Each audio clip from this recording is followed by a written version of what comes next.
a certified group psychotherapist, an Army psychiatrist veteran who has served in many capacities at the Boise VA Medical Center over the past 23 years. Some include teaching and supervising residents, serving as psychiatry service chief for 8 years, and over the past 6 years, he has been immersed in performance improvement and organizational health consultative work. He reports having a passion for focusing on the doctor-patient and the supervisor-supervisee relationship and the factors that help build their alliance. And he's excited to share what he is learning about unpacking empathy. Right. Take it away, Dr. Hines. Thank you. Excellent. Thank you for that kind introduction. Can you hear and see me and see my slides? Yes, we can. Okay, thank you. I'm excited to talk about this because I'm evolving. I've been a psychiatrist for a long time. I've been here 23 years at the VA, then 8 years in the Army. And I'm learning some new things about empathy. I was going to put pictures of shoes on this title slide, like walking in someone else's shoes, but that's not quite it. When you look at someone's eyes, you're wanting to think about not what you see in their eyes, but what is being seen through their eyes. So that requires some effort. So I'd like to share what I'm learning. Okay, so why, this is a roadmap. Why study it? What is it? What is it? What it's not? Unpacking some of the dynamics of empathic communication. I'll be sharing some vignettes, challenges, specifically tuning in to alexithymia, and propose some steps that may facilitate. Why study? So it makes sense. It helps you make sense of others' actions that may be surprising, odd, quirky, frustrating, and it helps you understand, oh, I get it. That's why they're doing that. Helps you be less critical, less defensive, and in so doing, less stressed out, greater well-being. Shanafelt has marked that. Patients feel, provide more information to providers who are more emotionally attuned to clinicians, and there's better patient satisfaction, adherence to treatments, with rapport, which is often associated with empathy, and feeling more connected. Some of the risks that I've heard about: time that it takes, the emotional burden or the distress of entering into someone's world, and the emotional labor of doing that. And why now? Well, medicine has shifted from a paternalistic view where doctor knows best and the doctor says something that patient responds, to a much more equitable lowering of the power hierarchy, where there's shared decision making, respecting and honoring the autonomy and need for being empathic for have these exchanges and understanding. And then my own journey. This is an area of interest of mine. Okay, so why study it? The top desired superpowers in 2011 was mind reading, reading minds, and follow closely linked with time travel. And even though this icon and my fantasy football team mind readers, which I use this guy's face, which is kind of intimidating, I was 9th place out of 10th. So my mind reading did not apply to my fantasy football success this year. But one Harvard physician shares, the idea of mind reading implies to the possession of supernatural abilities or exotic technology, but even ordinary humdrum humans are artfully accomplished telepaths. little exaggeration, yet was sharing that daily we make assessments, inferences based on what we know of people who we're close to about their thoughts, their feelings, their intent. And so we're doing a lot of this. Now you can hone and put more oomph in your empathy by tuning in. So defining empathy. So Einfühlung, the German word first characterized by philosophers, which was to have an imaginary bodily perspective taking initially in objects like art. Imagine yourself in this scene or as this flower, with the, and then it kind of evolved over time to, well, people are objects and people are more interesting. And so shifting into what it might be to be this other person. And then over the course of years, this review 43 different definitions in the literature, and it is still evolving. And I want to hone in on the Oxford Dictionary definition, the ability to understand and share feelings of another, both parts, both parts. So I'll unpack that a little more. Okay, this is Carl Rogers. So he evolved during his time, and we get a lot of information on empathy from him. Carl Rogers was a psychologist who has YouTube videos available, which are pretty amazing. If you can watch him give lectures, very accessible. He changed over time. He changed with his perspective of the other, initially saying client-oriented, then he changed it to person-oriented, then changed it just the way of being, okay, in his books. But he also changed with his view of empathy as being a process as opposed to a state. So for one to say, I have empathy for that person is not quite right the way that he would say this. And I would propose, I agree with that. This is what he says. It means entering into the private perceptual world of the other and becoming thoroughly at home in it. It involves being sensitive moment by moment to the changing felt meanings within this other person, to the fear or rage or tenderness or confusion or whatever that he or she is experiencing. There's a lot going on. Further, it means temporarily living in his or her life. I say temporarily because this is not your life. It's a temporary. Moving about in it delicately without making judgments, sensing meanings of which he or she is scarcely aware, but not trying to uncover feelings which a person is totally aware, since this could be too threatening. So there's a lot to unpack there. There is, sensing meanings of which the person is scarcely aware.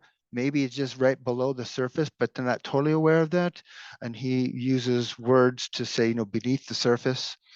And then the temporary nature, always keeping in mind, I'm looking through the lens, experiencing the life of the other as if I am in the other's position, looking through their lens. But I'm still myself. I'm not merged with. There's always keeping that in mind. Okay. This is an example of a process that he has. Empathy is a process. So a man in encounter group was making some vaguely negative statements about his father. The facilitator says, sounds as though you might be angry at your father. Man replies, no, I don't think so. Possibly dissatisfied with him? Well, yes, maybe, but says this doubtfully. Maybe you're disappointed in him. Quickly, the man responds, that's it. I'm disappointed that he's not a strong person. I've always been disappointed in him ever since I was a boy. You can see there's kind of trying to understand. Carl Rogers is not saying, I understand. I get it. No, he's trying to demonstrate that he understands by working, going through this process. So what kind of adjacent terms, sympathy versus empathy, and initially in the literature, sympathy, the word sympathy goes back way back, and often sympathy was used to describe what we now know as empathy, but has gotten kind of put onto bad press, and it's deemed to be distinctly different now.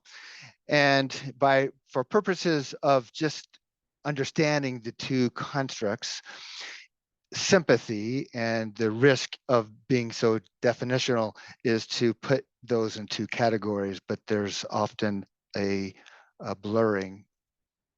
Sympathy has a feeling for someone. Empathy is feeling with, you're with someone. Sympathy is you have your own, some emotional distress or self-distress that there's a focus on. I feel sad, I versus focusing on the other's distress. You feel sad. You're sad. Yeah.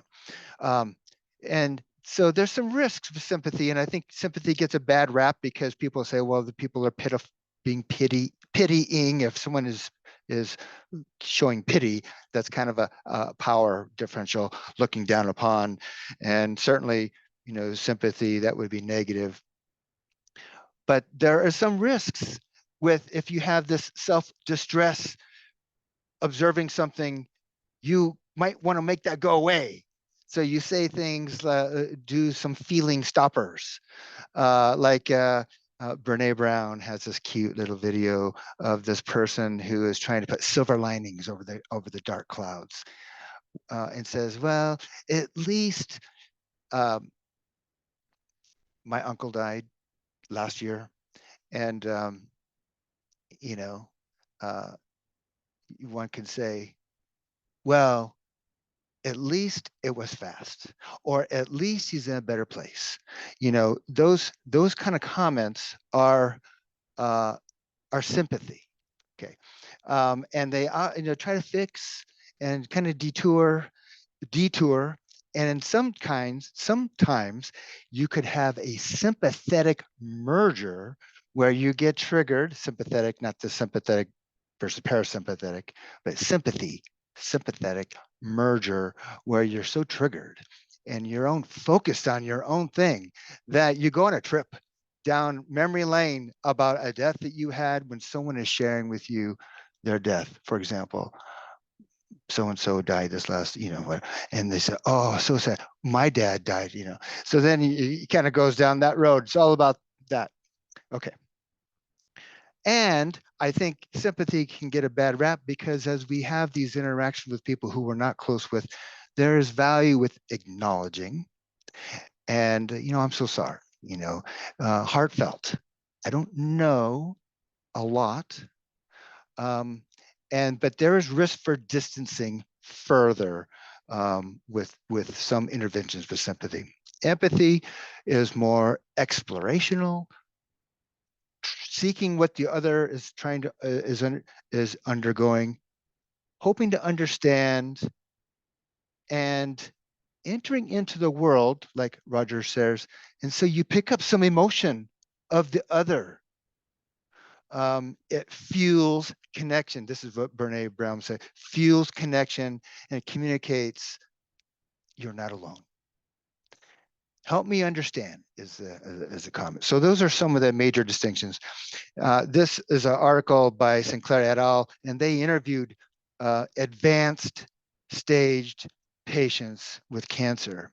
And this is an article where sympathy definitely gets a bad rap, and it's all negative. And I think the experience they have, makes sense if you're hearing people trying to put silver linings on things. But the construct of this slide shows that empathy and compassion are very much overlapping. Compassion is something you feel concern for someone, and then you seek to alleviate suffering.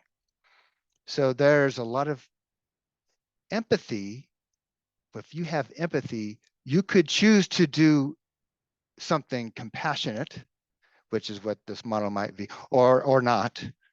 But compassion in some of the literature I've seen is you start with sympathy and then more advanced empathy, and then compassion is the pinnacle because you're helping alleviate suffering. I'm not convinced with that last piece, and I'll share why as we go, because actually being empathic helps alleviate suffering alone. Okay, so let me go to the next one. So here's a little vignette to talk about the differences. A patient of mine left me a message, this is many years ago, wanting to talk about the prospect of her having to put her beloved dog down for medical problems. So these are all I did all these things. I was trying to struggle with how I'm going to.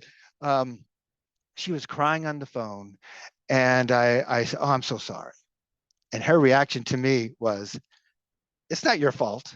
It's like, yeah, of course, right. It's not your fault. It's not my fault, right? I was, So, and then in the course of the discussion, trying to help make it better. This is, what will we do without her? I said, well, do you have another dog? Yeah. So, which was trying to fix it, So, and maybe that was okay. She did have another dog, but wait a minute. That's not the issue. The issue is my dog is dying. Yeah. Okay. Okay. Empathy is when the patient is sharing this, she feels torn. Tell me more about your mixed feelings. And then she goes into, you know, we don't do this with people. We don't put people down. Am I hurting? I feel compassionate. My poor dog has a bad quality of life. I don't want to make decisions with my kids out of town. I don't know how I'll do it alone. So essentially, unpacking it, reflecting on the content and the feelings, and reflecting back. Sounds like you really care about your dog, and this is a very hard decision. Okay, that's more about empathic communication. Then compassion is trying to alleviate. And again, I would say being empathic is alleviation because you're not alone. But compassion, like, I'm not sure I need it. I offered timely support, scheduled a follow-up visit, and offered her to call me should she need to. So those are just a little bit examples. Okay. So this is a picture. I'm just part of empathy is engaging your imagination. So if you can imagine the story of this girl whose team likely lost and is disappointed and sad, and her, I'm assuming, little brother was stirred, and he wanted to alleviate her pain and gives her a hug. Which is beautiful. We encounter patients who stir things in us where we wish to alleviate. And this is a little complicated. We typically, in therapy, we put our impulses into words, not action. Okay, one. And two, there are times in which trying to alleviate could be a sympathetic response to help it stop, as opposed to an exploration. How do we explore? Help me understand more. Okay. So this slide, I'm going to spend a little time on this. It will get complicated, but I'm going to build it bit by bit. I'm grateful for these authors, Bird inviting, and my apologies because their very complex diagram, which is so nuanced and excellent, is also hard to grasp and something that I'd like to create a cartoon that is a little bit more digestible. And in the process, there's likely errors in what I'm saying. So, it's impartial and incomplete, but I'm going to give it a go. So the empathies, there's two parts to the empathy. You have the empathizer and then the patient. And of course, the patient is in research is often called the target, or Rogers would say a person or a client, but the empathizer. Okay, two parts: having a cognitive understanding and have an emotional feeling.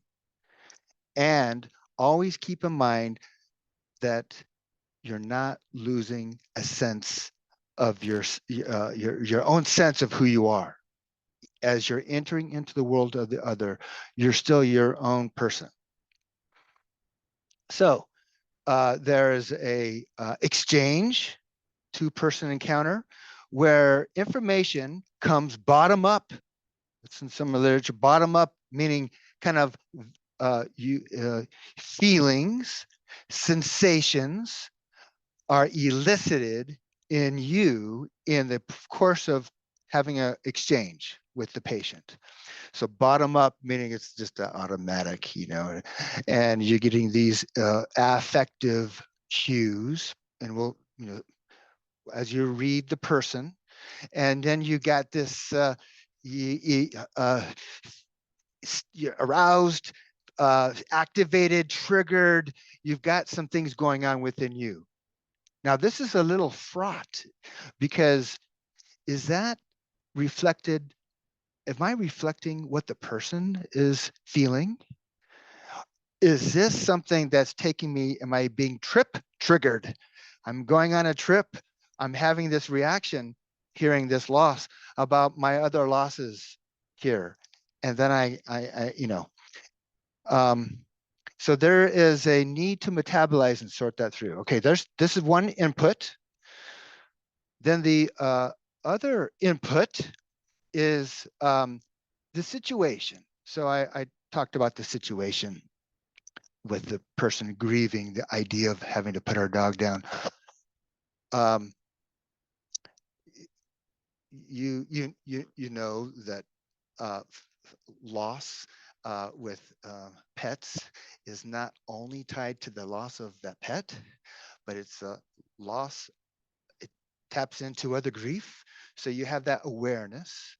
So you of how that can happen. Okay, so then you're taking into some context cognitively.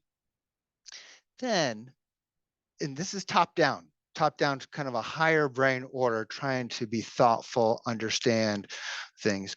Then there is a processing where you're now trying to represent on this screen, this mentalizing what the other is experiencing with their thoughts, their beliefs, their intentions, and feelings. And so part of the and in the context of knowing, so I have some abstract knowing about human behavior, but information from the very person that I'm seeing helps inform that. Then there's the other piece where you are now metabolizing and trying to make a representation of their feeling. Now, labeling the feeling that you have, let's say that you are resonating meaning I have a similar, you think you have a similar feeling as the other. Well, what is that feeling? And as you tag that, label that feeling, sadness, for example, that tagging of it, you needs to have the cognitive work in your head, in your mind, tag it. So this is influencing, this is where my cartoon is incomplete. They have little arrows going everywhere. So to help situate. Okay, let's see. Lastly, in this article, they have a SOS switch. It's called a self-other switch. So when you take in this input, the switch by default is towards self. It's egocentric. I'm having this feeling. I just heard about this person. This person's scared. I have my own fear. I have all the things with it and my thoughts associated. And you're kind of in your own head. There's a point at which you turn a switch and now say, I'm going to switch. This is voluntary. You have to do it with intention. Switch to the other, like, okay, I'm tuning in. I know that I have good. I'm going to tune into the other. That's needed uh, to help engage with cognitive representation. Okay, so let's see here. Let's go to the next slide because there's different, you can engage in cognitive empathy without necessarily agreeing with what the other is saying. So let me show you, okay, but in contrast, by definition of, people would debate this, but there's a large number of body of definitions saying that in contrast, the emotional part, you must share some. And this is where it's contra, how much do you share or not, how much, but having some sense of feeling that is shared. So this is a vignette of taking a cognitive perspective taking without agreeing with the other. So I had a patient who came in, who was depressed, isolated, sad, afraid, after leaving his church, who where there was corrupting new theology and authors that of writing books that was corrupting the culture. Okay, and so they felt sad, um, uh, angry about that influence, and afraid. Okay. One of the authors was my favorite author. Okay.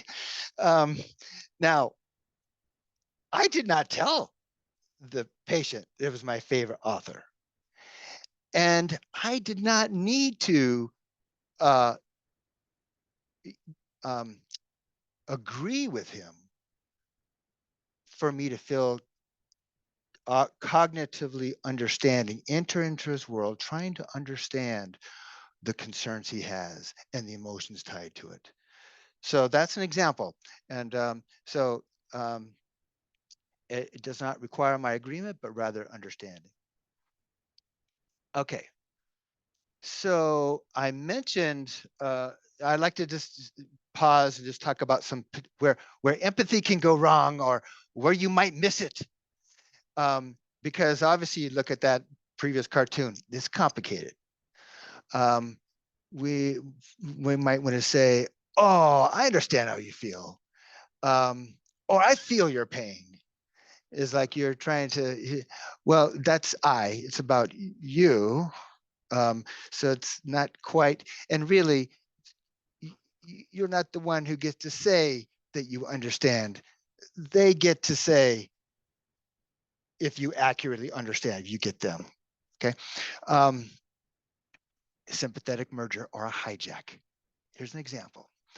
My daughter and I were driving somewhere, and she shared with me, this is years ago when she was in graduate school, had a supervisor who was really critical, hard to work with, and caused a lot of anxiety. Okay. As she was saying this, I felt anxious. I felt angry. And I went on a trip. I had a merger, sympathetic merger with a supervisor from my past. And I said, oh, that reminds me. And then I tell a story of my thing with my supervisor. I why was I doing that? Well, maybe I was trying to be helpful, but anyway, I went on a trip. She said, Dad, this is not helpful. I hijacked the conversation and made it about me. How often do you see that? The groups of people share their weekends and, whatever their trails, if it travails, if it's shoveling snow or traffic. Well, blah, blah, blah. Well, then it kind of one-upsmanship. Another example of trying to problem solve too early, trying to fix, solve before the problem or the understanding has been done. And that is often done because there's anxiety, discomfort in the person, in the perceiver, wanting to fix it. We want to help people. So having a compassionate drive to alleviate suffering makes sense. And it puts it at risk for potential premature solving, premature apologizing. I'll have a vignette of that. Okay, empathy misses the golden rule that we grew up with. Treat others the way you would like to be treated. And it helps you, it's helpful. It's a helpful step along development. But if someone is giving you gifts, for example, you hope that they would be giving you a gift that I wouldn't want, not what they would want. So the platinum rule is treat others the way they would like to be treated. So it's a little different. Okay, empathy misses. I talked about the silver lining reframes. I had another daughter visited over Christmas. She lives far away and was able to work virtually. At the end of the day, I asked her how did it go. She said it was all right, and she looked kind of disappointed, frustrated, tired, lost because she would like to spend more time with us. And then I said, well, at least you had the option to work virtually. Okay. That was a miss. And I said so. I said, I'm working on an empathy lecture. That was not empathic, And she said, it's okay. It's okay, Dad. Yeah. Okay.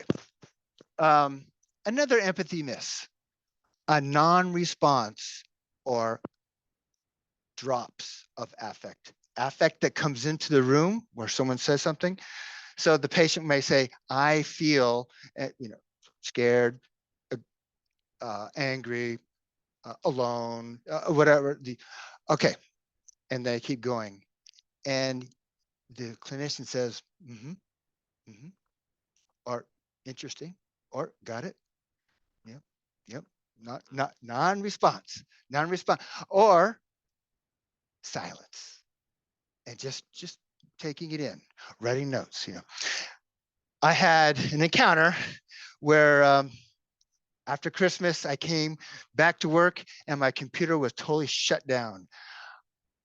I had been delinquent for 4 days. I had not completed my privacy training, so they turned off my access. Okay, so I was upset, and I was feeling bad also. So I was on the phone with the IT person from back east, very warm, kind person. And as we were just going through all the technical pieces, I was reflecting. I said, I feel sad. I'm sorry, and I feel embarrassed and a little ashamed that I had not prioritized completing my training because what a hassle this is causing you and me. He said nothing. He said nothing. There was silence. And then he said, okay, so we need to do blah, blah, blah. So I'm thinking, okay, he doesn't know me. What do I want from him? I wanted to feel, I wondered what the other IT person did, who I called, they assigned it to a local. I talked to the local guy and I shared the same thing about feeling embarrassed and ashamed. And he says, you know what? It happens to so many people. Like, you're not alone. And he said, no worries. And I just kind of melted. I kind of, was less activated and I felt connected. And then I shared a critique saying, is there any way you might consider, not, pushing that, button over the holidays so that people, and he says, you do, good point. So, okay. Let me move on. Another empathy miss is where you tune in to the person and the person shares a whole string of feelings: scared, angry, sad, yet hopeful. And then you tune in to what you feel comfortable with. So you're feeling hopeful and you miss. We convey to the patient, to the other, what we have the capacity to have them share. And is that limited? And if it is, can we expand it? Okay. Empathy actions. So those are misses. How about some actions we could consider? Tell me more. Tell me more. I want to hear more. Of course, you feel that way. The Savvy psychologist, I think that's her name, Ellen Hendrickson, says this. So validating. You're trying to validate. Tuning into the body language and tone and words, reflecting on the affect. So reflecting meaning you're doing internal reflection by reflecting back. Um, you're feeling scared. So like have a patient recently I've been working with for many years, new diagnosis of cancer. And he shared, I don't even know what's going to happen next. I have some anxiety about this. I'm not sure what, can I even make it to the next visit? What's going to happen in my body? I said, you're feeling scared. So he didn't say the word scare, but he kind of embodied it and shared it. He said, yeah, and I'm doing okay. So he felt, so that is, I'm reflecting back what I'm hearing him say, as opposed to saying, are you scared? Then it becomes like, it's about me. Like, did I get it right? You know, he said, yeah, yes or no. No, so it's not like I'm reading his mind or telling him he should be scared. If I'm doing it, if I'm tuned in right, I'm just sharing what the feeling is that's already being felt. I'm not putting feelings into his mind. That's not what I'm attempting to do. And if I'm wrong, they will let me know. And I think that's useful information. Okay. Notice the absence of affect when it should be there, and following the affect. I'll give a slide, I think, on that. Okay. Let me drink some water here.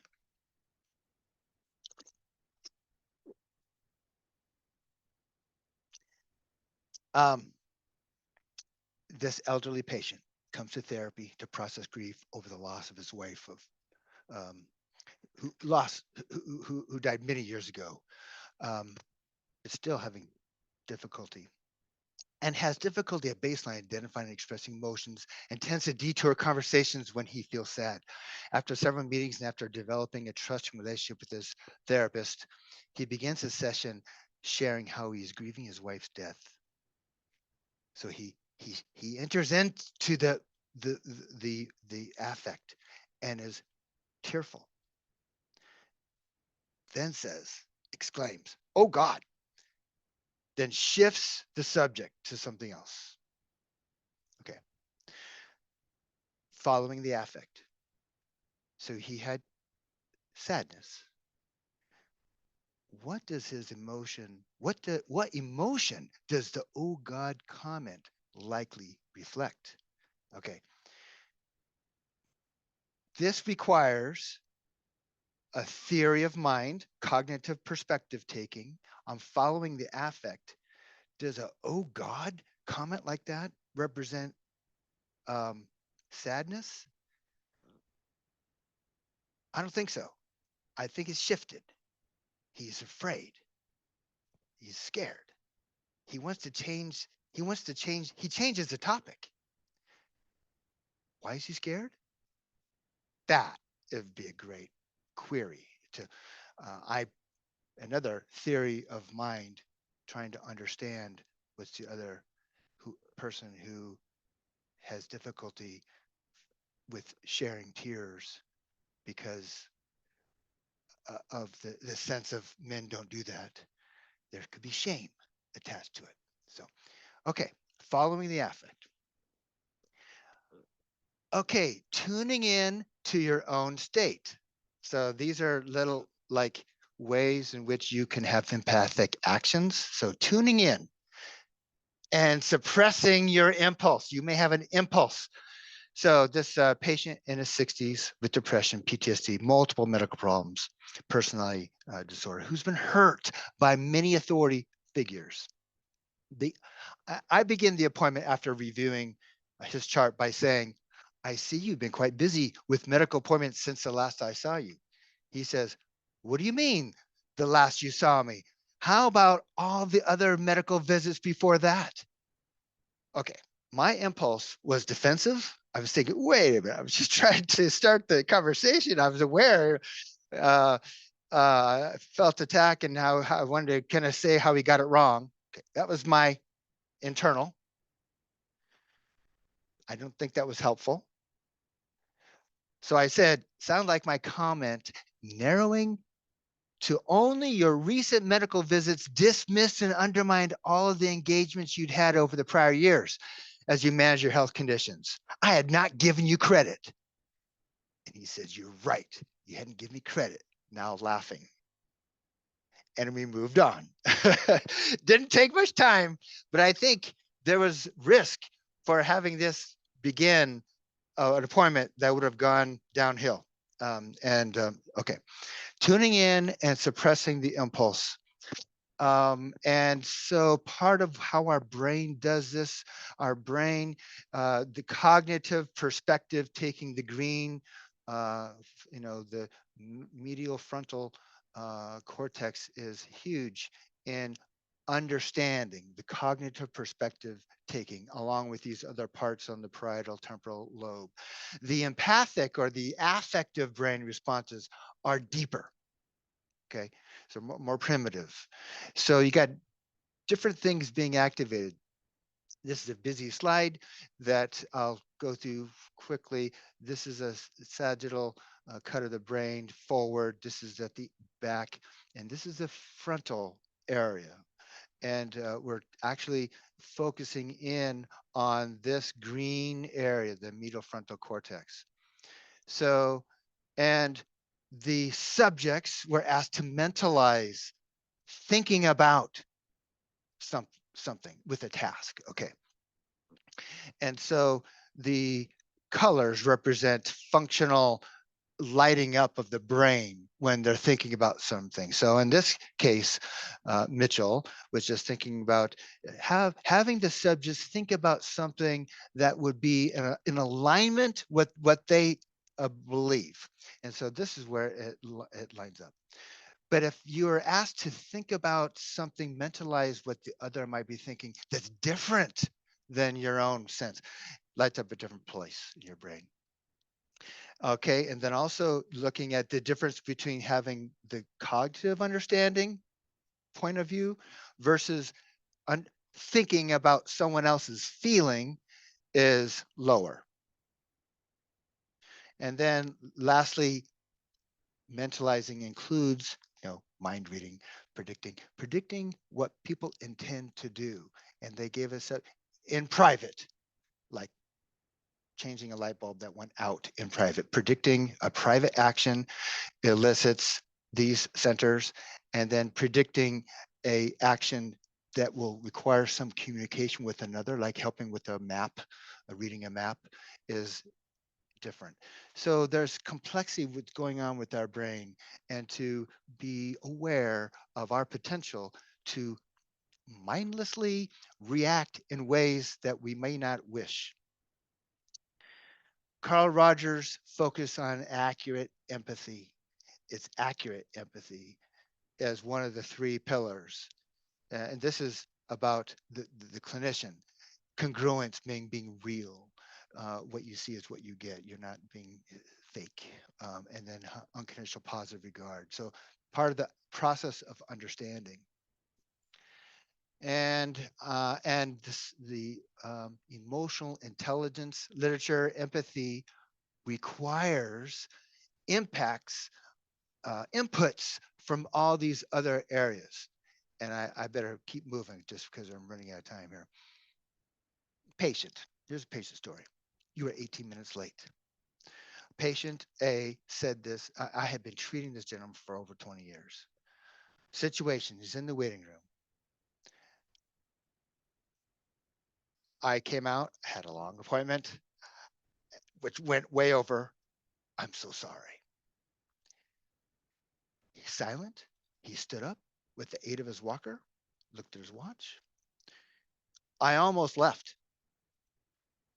Do you have another appointment after this? No. Uncomfortable silence as we walked to the office. And I gave an explanation. In the office, I wanted to explore the impact because he was obviously shaken. What was this experience? What was your experience like with my tardiness? It took a lot of effort for me to get here on time. You were 18 minutes late. It's like my time's not important. You're not taking me seriously. Okay, I had this internal dialogue, which included like frustration with him. Why are you making this a big deal? Come on, Okay, but then I was able to do the switch to other and tried to understand where he was coming from. Tell me more. And so he told me more about how he'd fired other people who were non-responsive or delayed or canceled visits with him. I acknowledged and I summarized. So my being late was yet another example of a VA provider not following through. And yet, we've been working together for 20 years. You felt devalued, not taken seriously, hurt, angry, betrayed, and now wondering if you can trust me. Exactly. I'm so sorry. So the apology, now I know what I'm apologizing for. I think the apology first time was okay, but there needed to be an unpacking. And he says, don't worry, I'm not going to fire you.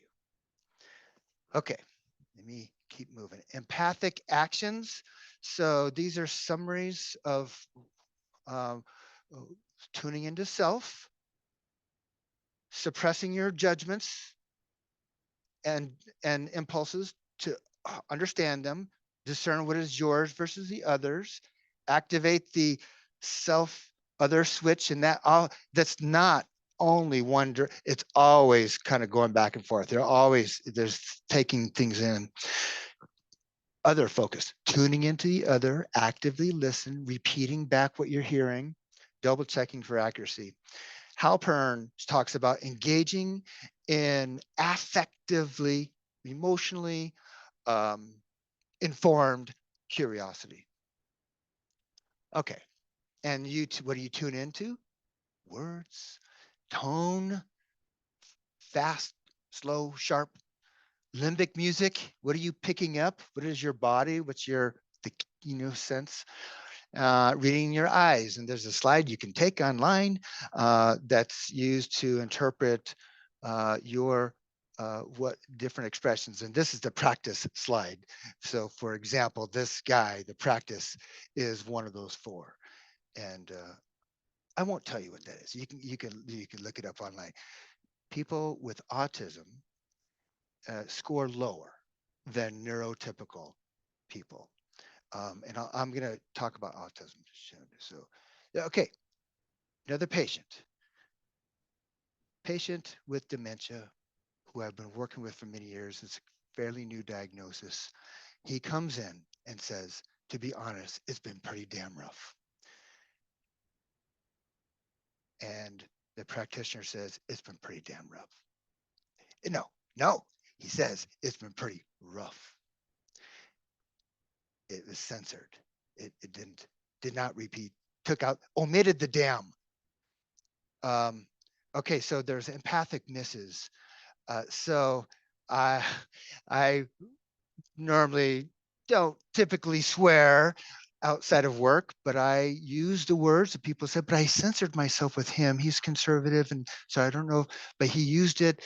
So anyway, I reflected on that. And then look at the posture. I did not have this posture. but the posture of the practitioner is very important, almost more the body language of the clinician. So you're tuning into the other, but you need to tune into yourself. How are you coming across? We have all these interferences with computer, desk, notes. How can we construct a encounter where we're open? So this was my posture. I was leaning in. I did say pretty rough, and I censored the damn. But then I said, what? I said, it's been pretty damn rough. Now, some of you who may not want to swear, the issue is not the swear, but how do you match the intensity so they feel heard? Okay. Having dementia is scary. Now, scary is not a vocabulary that he had used. We've been working on it. He has alexithymia. This came through. And yet there are two things at work. He's got the fear, but look at his slumped posture. That does not look fearful. So tell me more. I want to understand more. And then he shares more about misdiagnoses at the hands of doctors. We talked about his own, you know, vulnerability with me because I can make a mistake.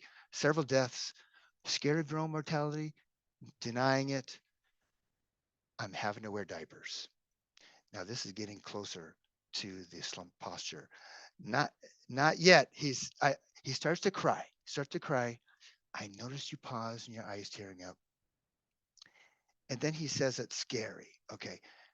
Then it doesn't feel like so. Part of the model is the theory of mind. Well, scared about diapers doesn't feel like it's hitting exactly. So if we unpacked it, and then it came to shame. He felt ashamed of incontinence and erectile dysfunction. It took some unpacking and tuning in. And I think the posture helped and his tears helped me understand there's more to follow. Okay. So one of the things that this is a riddle. I was in my Halloween costume a few years ago. I'm an active listener and athletic. Okay, Rogers talks about active listening, and listening is not all about just your ears, but your speech in it. It's not just yeah, yeah, got it. Interesting. No, it's like reflecting. I heard you say blah blah blah. You're feeling this. You're saying that you're in it. Okay, so I'm going to pass this one because I shared this before.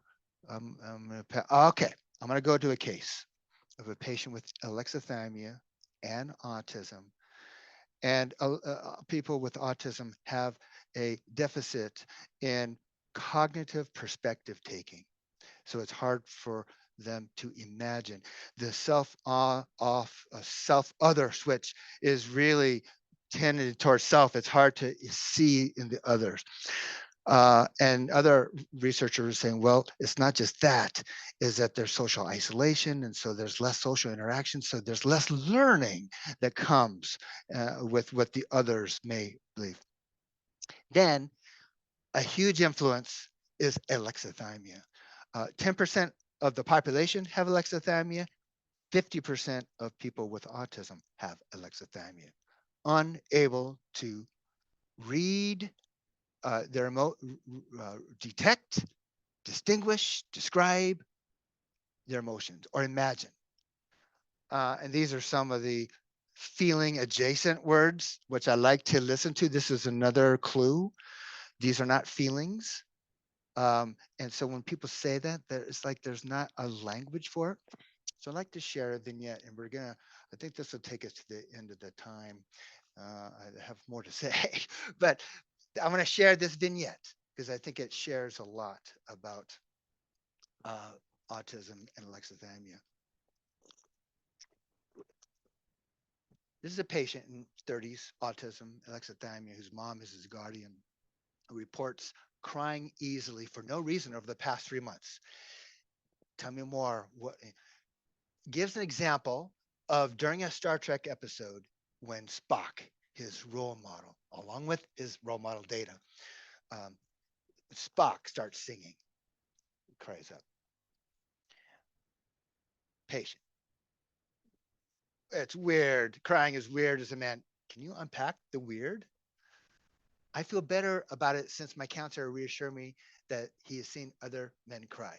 Then moves on. My urine is darker. This is an external sign. He uses it to determine hydration since he doesn't feel thirst. I'm not drinking as much fluid. My self care deficit is really silly. Okay, silly is not a feeling, but something is there. Embarrassing, I ask? Yes. Feelings of shame? No.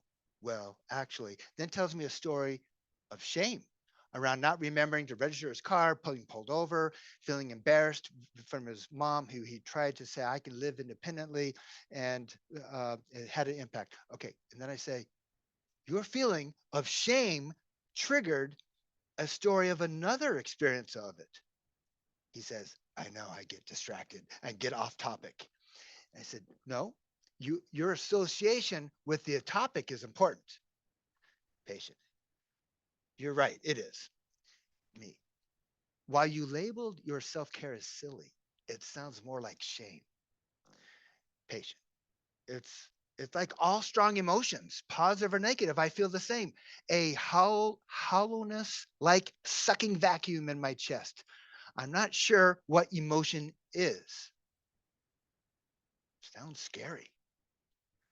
I rely on external clues to help me understand the feeling. Say more.